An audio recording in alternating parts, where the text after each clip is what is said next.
kung kaya mong bumenta ng 300,000 per month. Ang tanong is, magkano ba dapat ang benta o gross o kita o buong sales ng isang negosyante o isang maliit na negosyante para meron siyang pang-reinvest. Yo, what's up? Ako nga pala si Jeff Cinco, isang entrepreneur at meron akong maraming kapalpakan at kalugian sa mundo ng pagnenegosyo. Sa experience ko dati is yung isa kong negosyo, yung beef pares business, ay medyo mahina talaga yung benta ko. Siguro sa mga isang buwan is mag-gross lang ako ng mga 60 o 50 o mataas na yung 70,000 per month. So sa ganong sistema o sa ganong setup is wala talagang kita yung negosyo ko at wala akong perang pang reinvest, pampalaki ng aking nasimulang negosyo.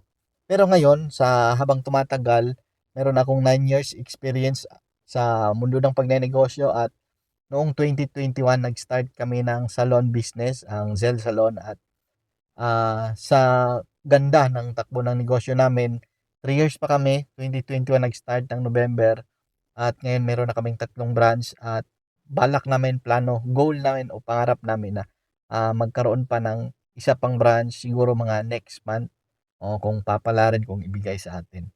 At isa sa mga napapansin ko at isa sa mga ito yung mga parang ito yung daan o ito yung tamang benta, ito yung tamang sales ng isang negosyo, ito yung nakikita ko para may pang reinvest ka, para may pera kang extra nakita para magamit mo sa pagpapalaki ng iyong negosyo. Ay dapat yung kita mo ay yung gross mo dapat dyan is nasa 150,000 per month pataas.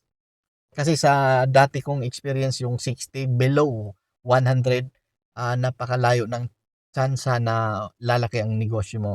Kasi kakainin lahat yan sa expenses, sa supplies, sa produkto mo o renta, tapos sa kuryente, tapos sa marketing, at sa taxes at kung ano-ano pa. Dito sa negosyo kong salon ngayon, ang Zell Salon, is dapat talaga every month, no? Monthly is mag-a-average kami o mag-gross kami ng dapat is 150 gross sales o benta buwan-buwan.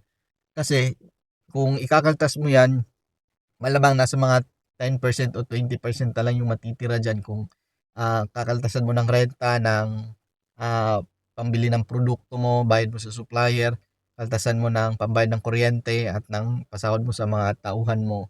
Kaya mas maganda talaga na mas malaki o mataas yung benta mo kung kaya mong bumenta ng 300,000 per month o sa isang pwesto mo o sa isang negosyo mo.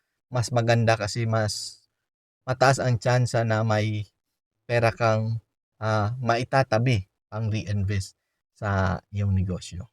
Isa sa pinaniniwalaan ko sa buhay pagnenegosyo na kahit nakapag-aral ka o hindi ka nakapag-aral, graduate ka man o hindi, sa mundo ng pagnenegosyo, pantay-pantay lang tayo. At isa rin ako doon sa isang hindi nakapagtapos o hindi nakapag-graduate, pero sa ganda ng takbo ng negosyo namin at sa mga sistemang ginagawa namin, pagpapalaki ng aming negosyo at tamang pag-iisip, mindset, ay napaganda, napalaki namin ang aming negosyo. At yan lang, magandang hapon. Oh, dito pala kami sa beach sa Santa Maria dahil namasyal muna kami ngayong araw na to. At yan lang, magandang hapon. Bye-bye. Galingan pa natin. Ako si Jeff Cinco, nagsasabing kumbate. Permi.